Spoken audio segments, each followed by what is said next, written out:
ride like a roller coaster.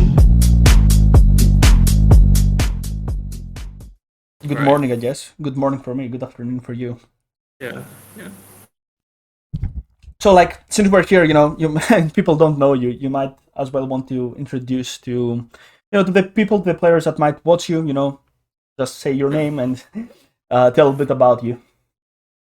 So, hi guys. My name is Svokes. It's my in-game name, and I've been taking Jeff's lessons for about a few months, and I climbed from Ancient 5 to Immortal in quite a short span of time. Yeah.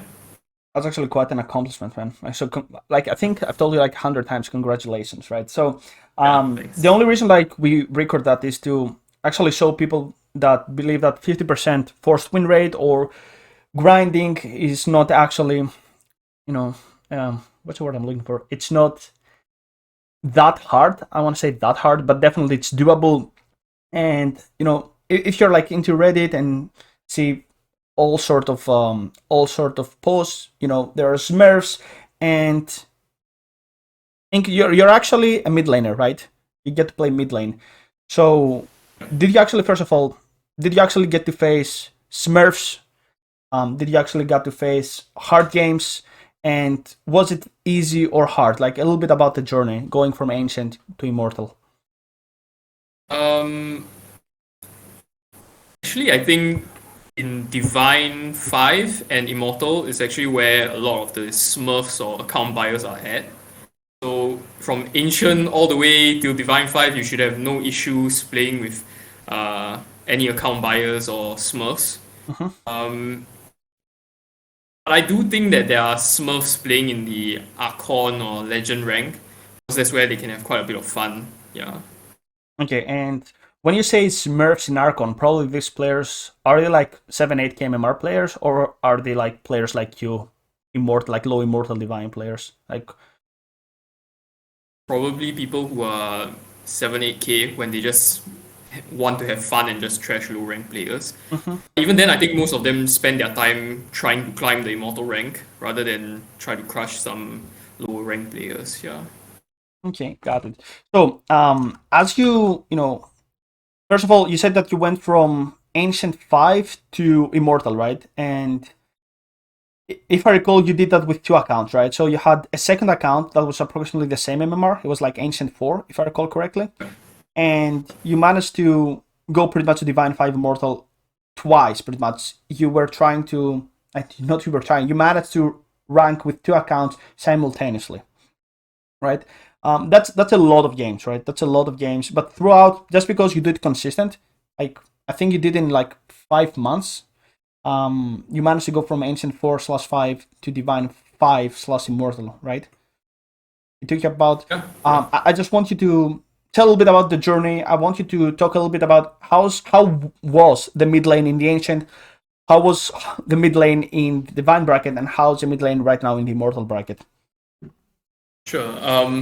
Yeah, I went from Ancient 5 to Immortal with two accounts in about 4 months, and it would have been a shorter journey if I didn't have some personal issues and stuff like that. I think I could have done it in 3 months, honestly. Not to brag, of course. But overall, in the Ancient rank, I didn't spend a whole lot of time there during my climb. It was mainly around Ancient 5 that I had to grind quite a bit. And I was lacking a lot in terms of my game knowledge, right? Like my mechanical skill was impeccable at that point, I think.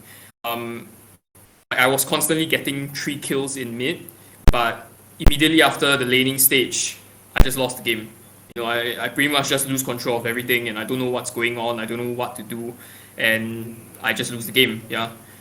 I think that's where the coaching actually helped quite a bit, right? Because it introduced me to all these concepts that I didn't get to think about.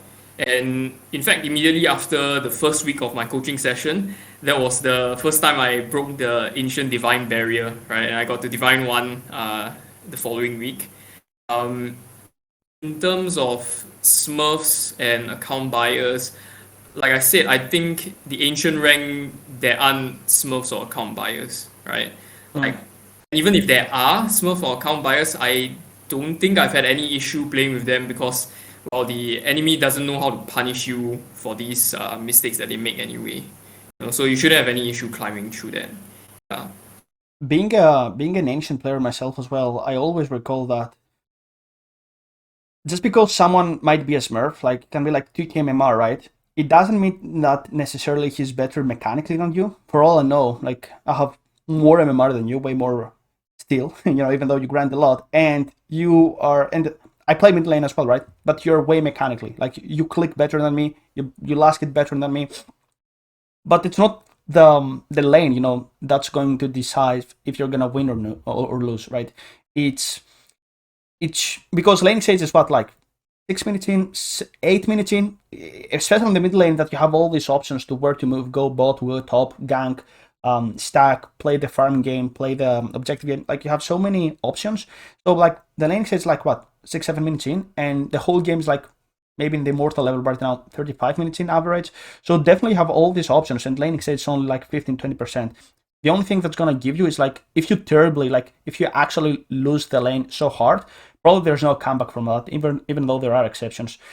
So right now, allow me to ask, when you like used to play a Smurf, that did you realize that okay, this guy's a Smurf? As sometimes I used, like in the past, I used to be a lot of nervous, damn, like he's a Smurf, and you could tell by the Bratmother / Meeple / Husker. But what about now? Like when you face a Smurf, do you feel like, okay, I have no chance of winning? How do you feel when you get to face? And pretty much we all know when we actually get to meet a Smurf, pre-level 40 account, probably some unique hero. But how do you feel when you get to face a Smurf right now? Right now, I don't think I'm having any issues with Smurfs, because I mean, since I'm in Immortal, like it's pretty much all the high tier gameplays already, and when you're against the Smurf, maybe he's like a few thousand MMR above you, but in terms of the skill level and stuff like that, your whole team still can hold their own, and I can hold my own against them. To a certain extent. Like maybe they are better at last hitting, maybe they are slightly better in terms of the game knowledge, but if I play with my team and we coordinate better than the opponents, we still can win. We still stand quite a good chance of winning. Yeah. I like that, how you feel confident about that.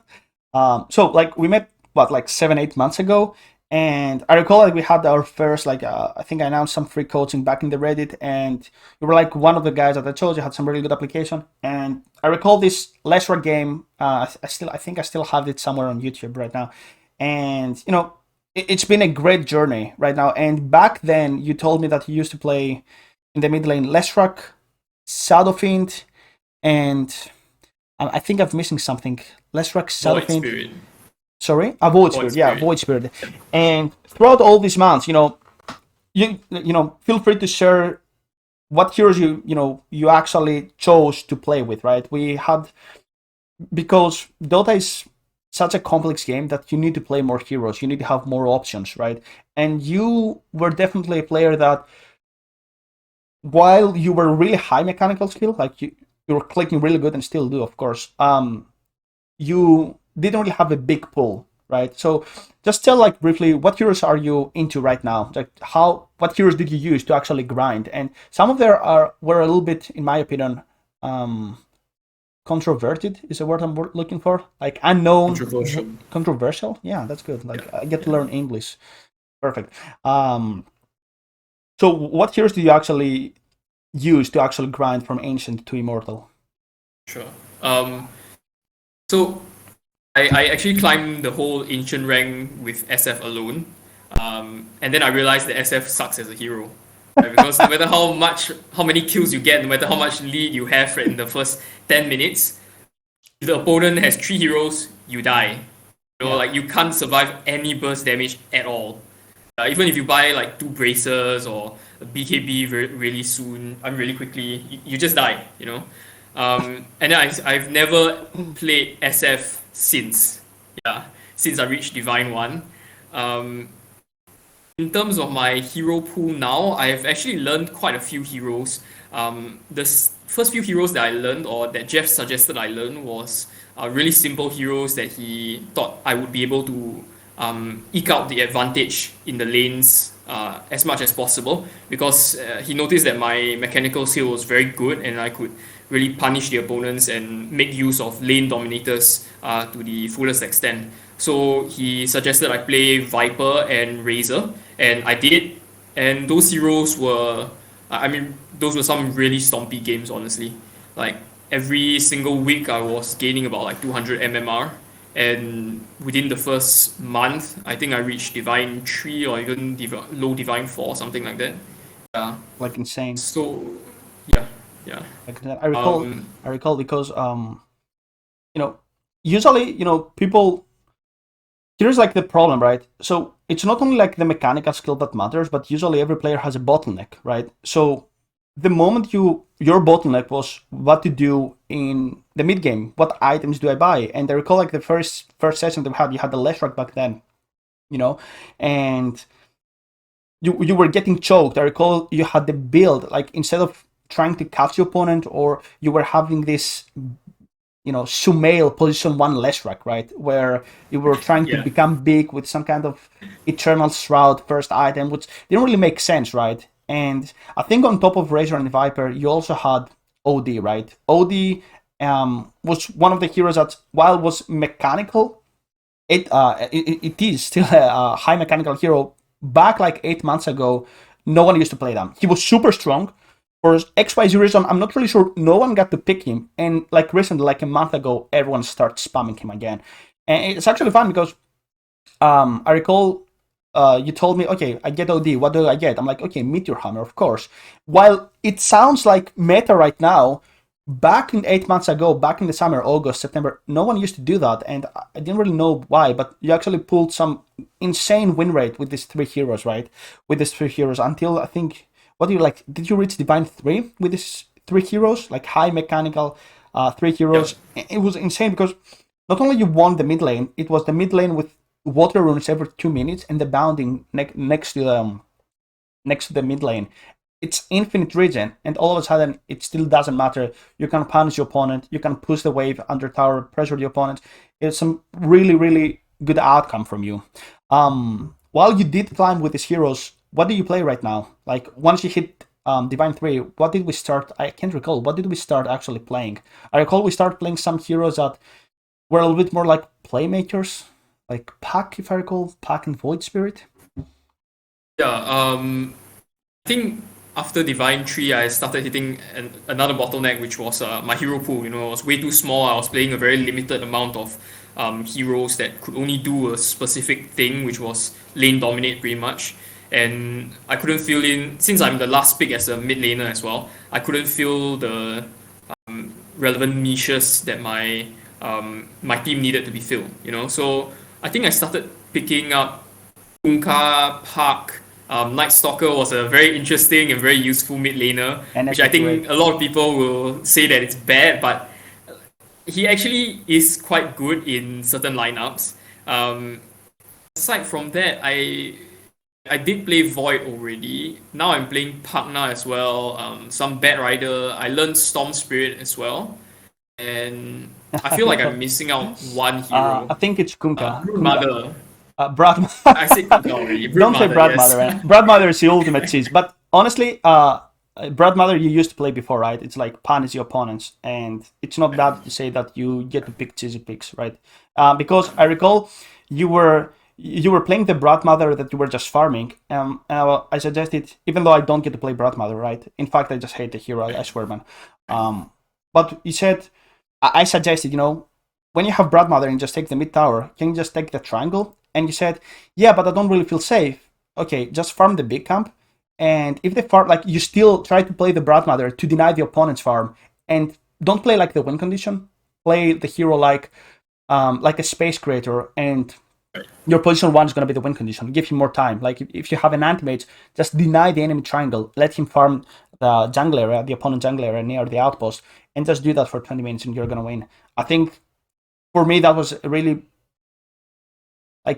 big game changer to understand that not you can be space creator. Like this is what I do because that's my playstyle. Or you can be a space creator with every hero. Not you don't always want to carry your team. Give the best conditions for your team to carry you. Like even with Viper and Razor, many times you didn't get Butcher Travel or Midas, or you were just getting an item, smoke, find pickoffs, and create as much space as possible. Even with OD, we didn't go after Meteor Hammer Midas for a long time. We were just going Pike and Dragon Asses, try to snowball there.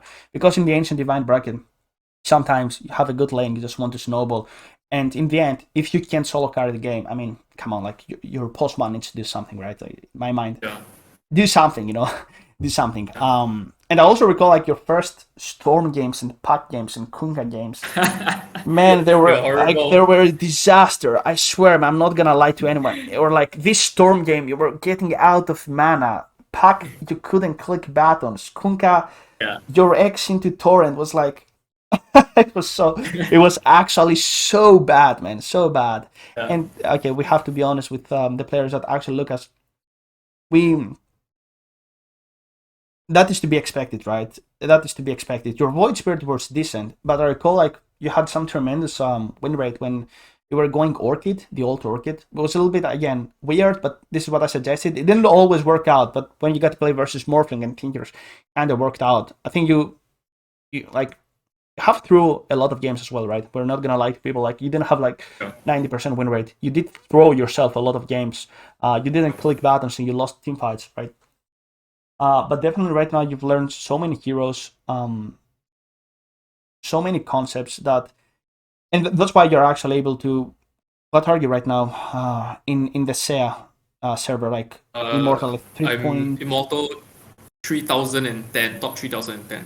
Top 3010. Okay, that's a lot. Like I think you get number instantly on SEA, but still, it's good to have a number on your Immortal level. What I also want to talk is a lot of people, try to, not like excuses, right? But sometimes you have to blame yourself for not ranking up. And I tell that as a previous Ancient player, right? I've been there for like years. If you haven't read my story, I've been Ancient for years.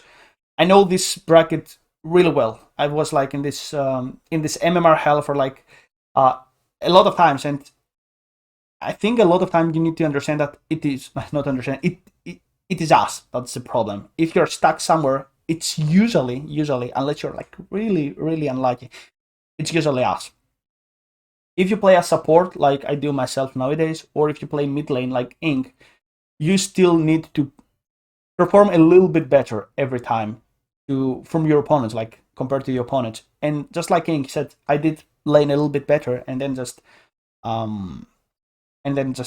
keep ranking up. So a question I have for you, Ink, is what did you say before, like when you were Ancient? Why do you think you did not rank up? Like, did you say excuses to yourself? Like, did you see, like, watch content that maybe not helped you? Share a little bit about these thoughts. So in the Ancient rank, I was very clear that I definitely could do things to rank myself up.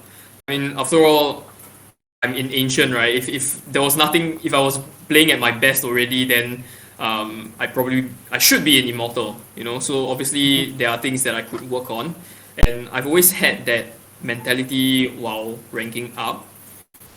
It's only when I reach the Immortal rank where I feel that there are some games where you just can't win. You play the best that you can, but you just can't win because you've got a bad matchup, or maybe something went wrong in the earlier part of the game that isn't your fault, and the game just snowballed after that. But even those are pretty rare in the Immortal rank. Usually there are still things that you can do to change the outcome of the game. And in terms, especially at the lower ranks, there's always something that you can do to win the game, even when you're against a Smurf, right? Because if you want to rank up to that Smurf's rank, well, then you have to play like him. So if you play like him, then, well, you'd have a Smurf on your team as well, So you should be able to win the game, right? That's a good. If you play like him, you have a Smurf on your team. You nailed it. That's actually such a man. That's actually sick. That's actually. I really like that. I'm gonna steal that quote. if you play like him, then you're a Smurf, you have a Smurf on your team. That's actually good. And while I was trying to climb out of the ancient bracket, I watched quite a few educational videos from like BSJ and Jenkins, which Jeff he immediately told me to stop watching after I started coaching. You can't say that on YouTube. Fuck, now the people Okay, think sorry. I'm a hater on BSJ and Jenkins. I love them both. I love them Okay. both. I like Jenkins a little bit more though. A little bit more. I like his long hair because I don't have hair. Okay, the reason why I suggest that, and I need to explain to people, right? Everyone has his own style, right? And there are many ways to grind. While all of the higher MMR people are just gonna agree on some people, they just don't like itemization approaches. For example, when you got to play Razor and Viper, I'm more into Space Creator as a player, right? So that means I suggest a lot of more halberds, more maybe Ags on Viper when the game is lost. Some people are a little bit coming from the carry mentality, like BSA, for example, and he suggests more like right-click items, right? Sometimes, it's a one-way street, so like getting BKB or not getting BKB.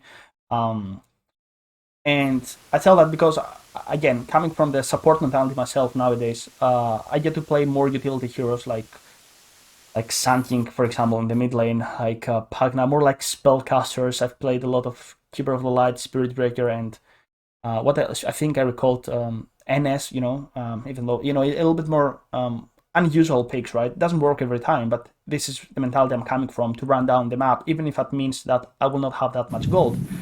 Coming from the carry mentality, I have a lot of friends, they're just all about farming. It's really common that a player that's going to play position 1 is going to pick something like Shadowfiend or an Ode in the mid lane that's going to hit creeps constantly, So the reason why I suggest people not to watch this content is because you might have this, okay, but he says that, but you say that, so you're like in this in-between situation and you just can't decide what, so you're like not 100% into that style or 100% into another style. You get to try out things and you get to choose what it fits your personality, right? If you're more of a carry player, makes more sense to play heroes that you will just hit more creeps, and have timings like a Storm, for example. If you are more of a support player, just like myself, you will just maybe get a little bit of mimi heroes, or you'll just move around the map, even if it means it's gonna hit your gold growth, right? Yeah, sure. I mean, I was actually going to say similar things. Like, they got me to Ancient 5, like, in terms of the mechanical skills and all that stuff. I learned all of that from BSJ and whatnot, from all his videos. But in terms of the theory and game knowledge, a lot of times the videos are very generalized, so some things that may apply in the games that they cast and may apply in majority of the games would not apply in every single game that you play, especially if you play a specific play style and you want to conduct your games in a specific manner where you want to snowball or you want to farm or you want to pressure the enemies and things like that, and I think that's one area that really helped me in my coaching sessions with Jeff, was that he was able to tell me exactly how I should conduct myself in each scenario. Whereas if I were to try to find that out by myself, it would take me a much longer time, because I'd have to go through the whole process of trial and error, trying something new in a specific circumstance, and well, you wouldn't get that opportunity to try that new thing in every single game, right? Because there are different circumstances, and every single game is not going to have the same situation for you to try the thing. So your data is always going to be skewed to a certain extent. Yeah. I see what you're saying here, right? And I think like people don't understand that sometimes coaching is about saving you time, right? It's not about becoming always the best, just saving you time, right? This is what you pay for in the end. Save you a lot of time, right? And okay, I'm just gonna go on the opposite direction right now. Okay, so people just think, okay, you used to win mid and then you were just snowball, but that was not always the case, right? So you had many games that you just lost, lost the mid lane, and you were asking, what do I do right now? I don't want to lose a mid lane, and people just don't get it that sometimes this is predetermined. Let's just say a really bad matchup, right? NS versus Lina or versus Necrophos, or let's like say something equally bad. Void Spirit versus Queen of Pain. That's not also a good matchup. Like for Void Spirit, you get pressured a lot, or Lesrock versus Puck, where Lesrock just gets level 6. I think this is your first coaching session, right? You had the Puck and like just rank him down, just rank him down. He can just orb once, but once he gets level 6. So tell me a little bit, what did you do when you had a bad matchup? Like, what was your thought process? I really want to share like this knowledge. Maybe we can just help more players out right now. So, I started plateauing my climb at around Divine 4, and that was when I realized I needed to play different heroes to fill up different niches, right? And prior to that, I was always playing lane dominators, so the whole point of me playing those lane dominators is to crush the lane, right? And I found it really hard to adapt to playing heroes that could accept losing their lanes and still win the game, but at the same time, those heroes offered things that the lane dominators did not offer in the mid games. Like for example, Puck. He has wave clear that most lane dominators don't have, and he's very hard to catch. And most lane dominators they don't have that kind of escaping abilities and stuff like that. And I think that was one of the crucial aspects that allowed me to climb to higher ranks. Was learning that it's okay to lose your lane if you've got a good pick, and there are ways to recover. There are ways to work around a bad laning stage as well. After all, if you're against a hero that, well, it's a lane dominator, the worst thing that you can do to him is just to leave the lane. Like who's he going to dominate? The tower. That's nice. He can't. That's all he can do. Yeah. That's nice. This is really smart what you just said, because part of a hero's strength, like a Viper or a Razor, is for the opponent to be inside the equation. He's like in the equation of the lane. Like he needs to be inside the lane, then he will get the most out of it. Even though Viper, with the Neurotox, he can just farm as well, but his main strength is actually dominating the lane. So what if you, for example, you have something like a Puck or a Void Spirit, and this is what I also suggest, like, so you have a really bad matchup like Viper versus Void Spirit, right? And you just max dissimulate, so you can just go to the jungle, have a lot of stacks yourself, and just leave a little bit the lane, of course protect the tower in the 5-minute mark and 10-minute mark catapult, but leave like the lane, because if you're not there, what is he going to do? Who is he going to dominate? In the meantime, this type of heroes like Viper, Razor, OD do not really gank, or it's a little bit hard for them to react to ganks, whereas Void Spirit, Puck, Cop, for example, Storm, Void, and you sort of get the idea, they can just punish the side lanes, right? NS, your beloved NS. Like I recall, I told you, whenever you see anti-mage pick NS, gank him 5 minutes in, and it's like you had something like, even though you had a bad lane, after the double kill on the safe lane every single time, you had like, 7-minute Midas? It was like 8-minute Midas. It was insane. A hero that had the roughest lane, all he needs is levels, just run on this anti-mage. A hero that suffers from high physical damage and just kill him. He can't really do anything about that. So definitely ganking, and of course skill build, right? For example, max dissimulate on Void Spirit if you have a really rough lane is the way to go, right? And this is what you're supposed to do as Storm and Pack, and you start to get the idea, right? But the most important thing to take away from what Inge just said is, if you're in the lane, you're doing more harm than good, actually. You think that, okay, I'm going to get XP, I'm going to get last hits. In reality, he's just harassing you and you're just losing consumables. And most importantly, time. Time that you can just use it otherwise, just by stacking and taking the stacks, by ganking, if you have, of course, heroes that can just do that, right?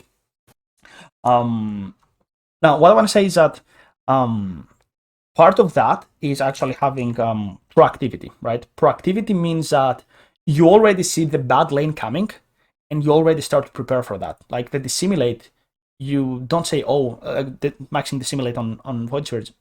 You can just max pulse and like, okay, I just lost lane, time to farm. It's gonna be hard for you. You need to see that coming, for example. You need to say that, okay, I already have a bad matchup, like another bad matchup, let us see. Let me think, something really bad. Okay, the hardest thing, like the hardest thing, Viper versus TA, right? Even though you didn't like TA, it's like it's funny because you're a high mechanical skill player, but you didn't like TA at all. And this matchup, for example, you can just go for meld. Makes no sense, you know. Even though in many matchups you might go meld versus melee heroes, versus Viper doesn't really make sense. You need to see that coming already and prepare with stacks, maybe even ancient stacks, and actually start farming them the moment it's like level 3, level 4, you're out of the lane again. What I also want to say is that itemization. This is like one of your biggest bottlenecks, right? There is infinite content out there, right? Infinite content, and everyone suggests a build. My piece of advice always is to adapt to what's going on, right? Adapt to what's going on and get items, even though it doesn't really make a lot of sense. So I recall you had Storm, right, with the old pack, and I told you get BKB, and you said because I have a pack, right? Why do I need a BKB? If I get BKB, he's gonna get Axe, the old Axe that used to coil on BKB. And it's like he's just gonna call me. And then the next moment I see in the replay, you get silenced and you just die. I'm like, you know, there are other spells, you know, in the game that might force you to get BKB. So tell me about itemization right now. Like, how do you think about items? Especially with heroes that are a little bit unique, like NS, for example. In terms of itemization, I think that's actually the most fun part of the game, right? That you can think a lot about the itemization, and it's it's an area where your creativity really shines, you know, and you get to really decide and choose later on after when you're going through the replays, whether your item build was right or wrong, whether there could have been a better build up to it, whether you could have made better use of it and whatnot. But at the same time, it's of course I think the most complex part of the game. You could follow the cookie cutter builds that are offered by the pro teams and whatnot, but like I said, with the streaming videos and whatnot, they are too generalized for your playstyle and the way that your games are going, you know. And I'm not so sure why a lot of people still stick to these cookie cutter builds. Maybe they are used to it, maybe they think that it's the optimal build, but definitely if you choose your items wisely, they can win you your games, you know. I recall at some point you had some pandemia with some Lotus or Viper. I like it. Honestly, it never worked out. I like that you used to use the experiment, but it's like never worked out. And like you said, I need armor, and I was like, no, you don't. Like, no, you don't need armor. And you were trying to get. I think you didn't have BKB or something. You just went Lotus or I don't know, some kind of Viper versus Lion or something. Like, yeah, but if you get hexed, you know, like he can still hex you, and you don't care about the opponents. Like, you will still get hexed even if he hex himself, right? So I recall that like it was like what 2-3 weeks. This Lotus orb on Viper, you know, and also you said I need mana.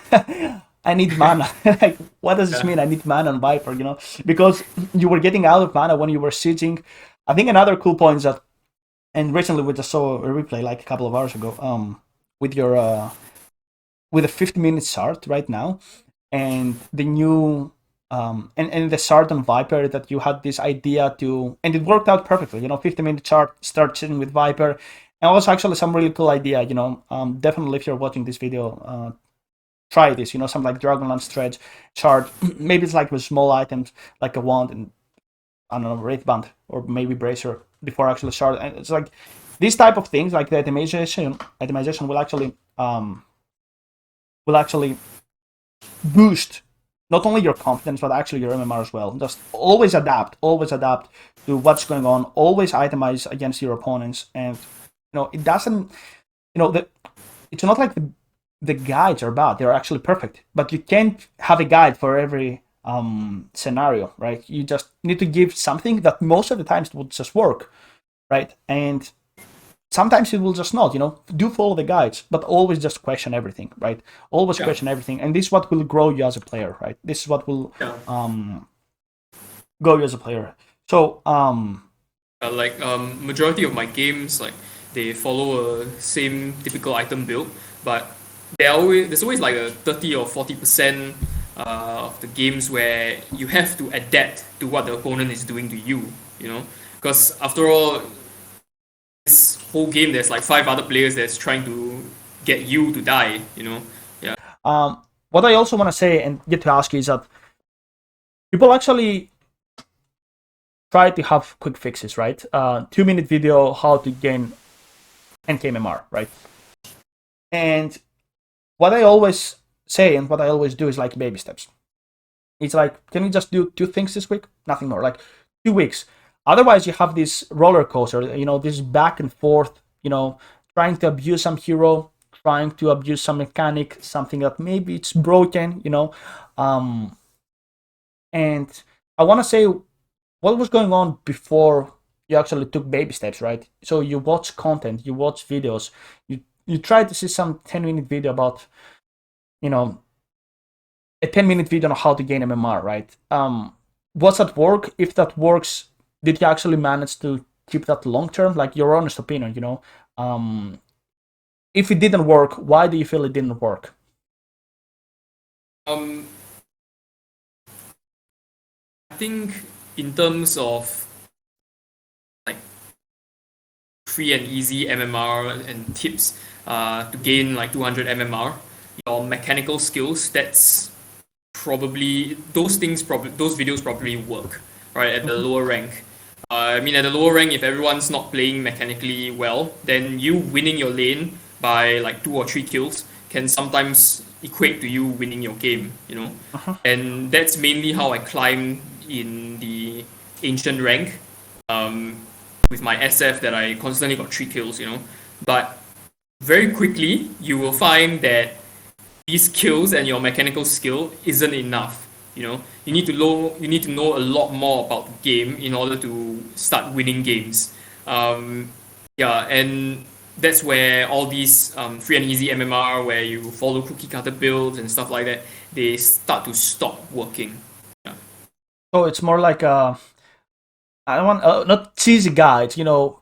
It's like win or lose, you know. Like it's cheesy. Last pick is like a cheesy guide, you know. Do that, do that, do that, and sometimes if it doesn't work out, it doesn't give you the alternative to like to give you options to what do I do if it doesn't work out. For example, to give you an example, you get Huskar, 8-minute armlet, 9-minute Roshan, 13-minute halberd, or then you just go Axe into BKB. But what if I don't have 8-minute armlet? You know, what if I don't have 13-minute 8-minute armlet, 13-minute halberd? What's going on? This is a type with guides maybe out there that's gonna try to give fixed things to do in like really specific situation. Hopefully that does make sense. Now, Ink, you're probably one of the most PMA persons. You know, you don't tip, you don't all chat. You tell me a little bit about toxicity in your games. You are probably, I'm not really sure if Southeast Asia is actually the most toxic region right now. You know, Europe is actually quite high. NA is also quite competitive. But I want you to talk about toxicity. If you got hated a lot for your, you know, picking NS in the mid lane, that's for sure. For maybe feeding, not working out. I just want to talk a little bit about toxicity. How did you actually receive it? Because all mid laners probably the role that's gonna get hated the most for sure. Right. I've actually played in the Europe servers as well.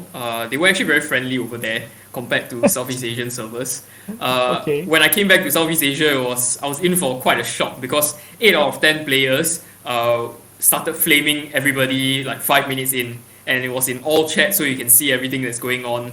It was interesting, but not fun. Yeah. So I guess the main way I keep my PMA attitude is by muting people. So in fact, when I go into games, I will just bring up my player screen, and most of the time there's usually like 1 or 2 people that's muted, either on the opponent's side or my team. If it's on my team, I usually unmute them and hear what they have to say for the first 10 minutes. And if they start saying, or rather start insulting people and flaming things, then I just mute them again. Yeah. And I think that's a very important aspect of the game that a lot of people I mean, they know that it affects them, but they don't want to acknowledge that it impacts their gameplay. And I feel it very strongly especially because I don't follow cookie cutter builds.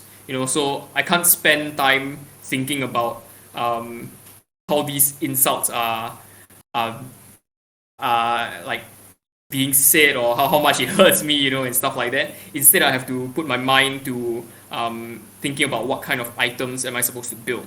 And of course, just muting them is the easiest way to go about it.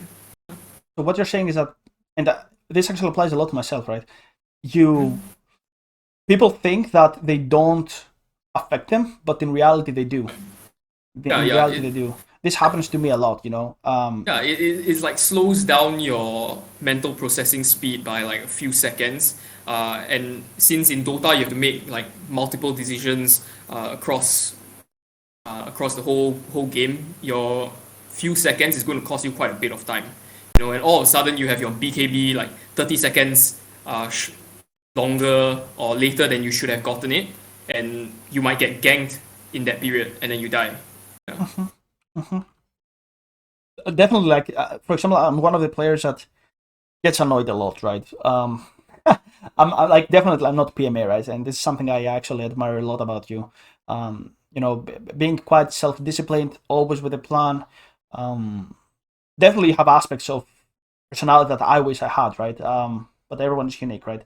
And the fact that it doesn't affect you, because I recall the classic ults, like when we had our coaching sessions, I'm like, okay, the classic ults at like Southeast Asia ults at I was like, in the end, okay, and in the end we have the classic trash talk, right? And you were just laughing. When I analyze my own replays, I'm like, dude, I'm just getting so tilted right now. Like, can you just stop so tilted? I'm like, how can you be so calm? Like, I admire that a lot about you. Like, how can you be so calm? Like, I don't know, maybe you just drink a lot of tea. I'm more like into coffee, just like now, and like my nerves are a little bit, psycho killer. Now, when we first met, you were also one of the players. Maybe I want to say it's the only player I know that you were analyzing every single replay. Like, you didn't play a lot. That's like when we first started working together. Like, how many games do you play? Like 2 per day, and then you were feeling dizzy and like, and right now, okay, you actually managed to extend that a lot, but you are analyzing every single replay right now, and it's something that players don't really do, right? Players that actually do want to grind, because there are players that say that they want to improve, and players that actually do want to improve, just like you. Yeah. So, tell me a little bit about you, after all these months, how do you analyze a replay, and how did you actually used to analyze a replay? Like, what are you searching right now, and what did you used to search? Like, really briefly, no need to go into details that much. Just a little bit your experience. Right. So in the past, I emphasized a lot on the laning stage because that was where I knew a lot about, from all those educational videos and stuff like that. And I make sure that I could always get 3 kills on the opponent. Of course, when the water runes came about, then that was way tougher. Like, I managed to get an average of like 1 kill in the laning stage, which at that point was, I was quite impressed by that at least. But I started to realize that I was lacking in terms of my mid-game or early game knowledge, where I just didn't know where to be, and I didn't know what was supposed to happen in the game. And that comes a lot of times from either experience or you having to trial and error and try to see what's supposed to work, because it's a very complex game. There's like 5 different heroes on your team, there's 5 different heroes on the enemy team, and if there are different heroes in every game, you have to approach the game differently. Like, for example, if the enemy team is all strength heroes, you can't expect to be sitting in front of their towers at 10 minutes in and be taking their towers. You're not going to be able to kill any one of them because there's 5 strength heroes, right? And now when I look at my replays, I emphasize a lot less on my mechanical skills. I look at what the opponent is doing quite a lot now. and I look at what I could be doing better to react to what they are doing.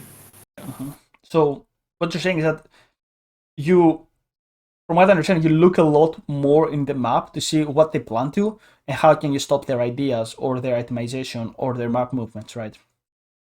Yeah. That's a lot because it's just a completely different switch. Because here's what happens, right? And I do that myself even nowadays when I get to play party, for example. We play a 50-minute game. 50 minutes, that's a big game, right? And then we just say, but 10 minutes in, we're ahead. You know, you just go to the scoreboard, for example, on the goal graph, and you're like 10 minutes in, but we won the lane 20 minutes in, but we're still ahead. But then it's like, that's only what, 20%, 40% of the game? Like 10 minutes in, the laning stage, and then you play 50-minute game. It's like, what, 20%? It's like not that much, maybe even. And the people just don't get that, that, laning is just a small portion of the game. It's probably not gonna decide. Decide is the word I'm looking for.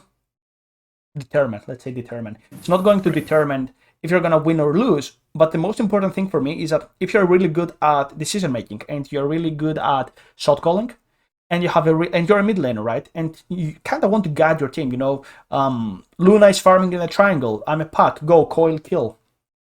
Easy. But if you're like 0-5 in the mid lane, everyone's gonna tell you like to fuck off. Honestly, like tell you like, and this is what I would do as well. Like I understand that if my pack is 0-3 and he tries to give call, even if the call is good, it's so hard to listen to him because I already like unconsciously, let's say unconsciously, don't like this player.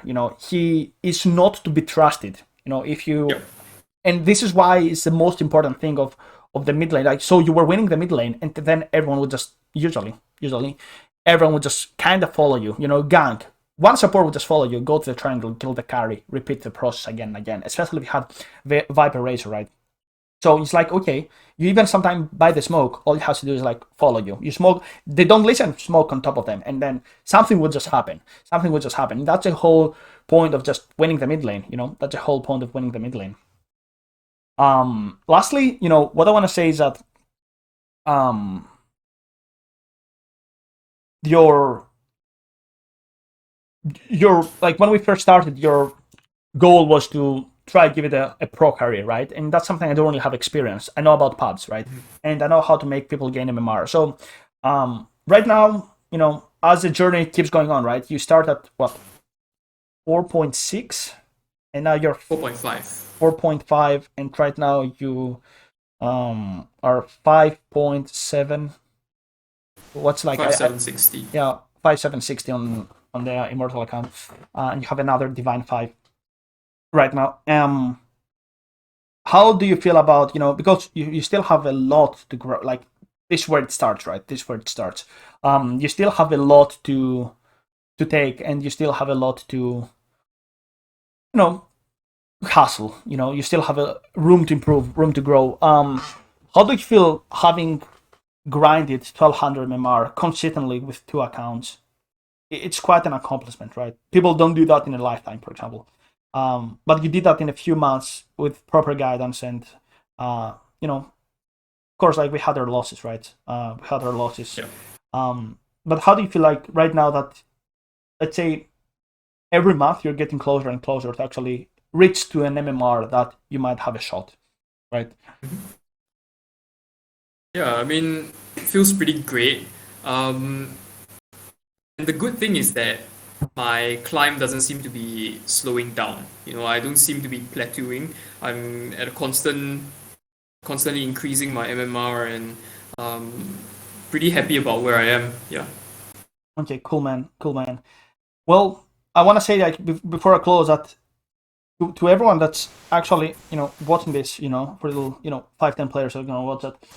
People, not people, like players, do struggle a lot to grind, like I did myself, right? Like I still do. Like I'm not gonna lie. Like it happens all the time, but sometimes Dota reflects our lives. Like we said that previously before I actually record that to exchange some thoughts. Dota reflects our life, and the life that we have right now reflects how we play, right? So one will fix the other, or the other way around. So to say my personal story, for example, like the periods that I was having difficulties in my life, my gameplay was really bad. But sometimes even if I had bad, like life issues, and at least I was playing good Dota, it actually did help my mood a lot. People don't really understand that if you invest that much time into a game, it actually affects, not affects, like what's the word I'm looking for? It actually does. It's one of the okay. I need to speak English. Influences. Yeah, influence. That's the word I'm looking for. That's good. That's why you need to speak English, boys. Like it influences your life, right? And I get to play. I get to coach a lot of, let's say, higher age players, like 30, 35, even 40. That they have kids, they have families, and when they gain, when they actually grind, and they love the process, and they see the numbers going up, and they say, you know what, I'm actually putting the effort, and finally something is about to happen. Finally, I'm winning. They have this, smile, this good mood, and of course, like you told me before, that you were into a work that you did not really like, and it kind of affected your gameplay as well. You're like, you were not in the mood, you didn't like, and before I actually close the video, feel free to share that, because people don't get that what you do in life, it will affect your gameplay, and the opposite, your gameplay will actually have an impact on your life. Yeah, this actually goes back to the reason why I said that why I believe that I would have reached Immortal sooner had I not spent like 2.5 months doing something that I didn't really like. During those times, like my games, half my mind was pretty much just on the work that I was doing and not on the games that I was playing. Even if I won, I also didn't feel good about it, and when I lose, I just felt much worse about it. And after that, when I got to focus back on the games, and it was really just about having fun and climbing MMR, gaining MMR, the games were immediately much better, and I reached Immortal, I think, 20 days later, maybe 10 days later, something like that. Yeah. It is good to, like, it's fun enough that Dota can reflect the quality of your life, right? Of course, like if you play 2 games per month, and not, but if you actually, it's like a hobby. If you actually invest a lot of that, the gameplay, it will actually reflect your life. In periods that I have really life issues, I tend to become more toxic, and the way to understand that I'm having a hard time is like, okay, dude, fuck, I'm becoming too toxic right now. When I'm like super PMA, like this period of my life right now, where I'm like super cool, super chill, I'm like, okay, I get to see myself on replay analysis. I'm like, okay, dude, you're actually super cool right now. Life is beautiful, So I think that's a really good life hack. You're super cool, so that means your life is going well. Keep doing what you're doing. Before I actually close the recording and get to talk to the two of us, is there something that you want to share? Anything with the players? Yes or no? We anything that you want to share? A tip, an advice? Anything is acceptable. Yeah. I guess the best advice that I can give is that there's always something that you can do to improve your MMR or to improve your gameplay. And even in the Immortal rank, like there's always something better that I could do. Yeah. Perfect, man. Perfect. For the rest, GG, and we'll see you on the next video.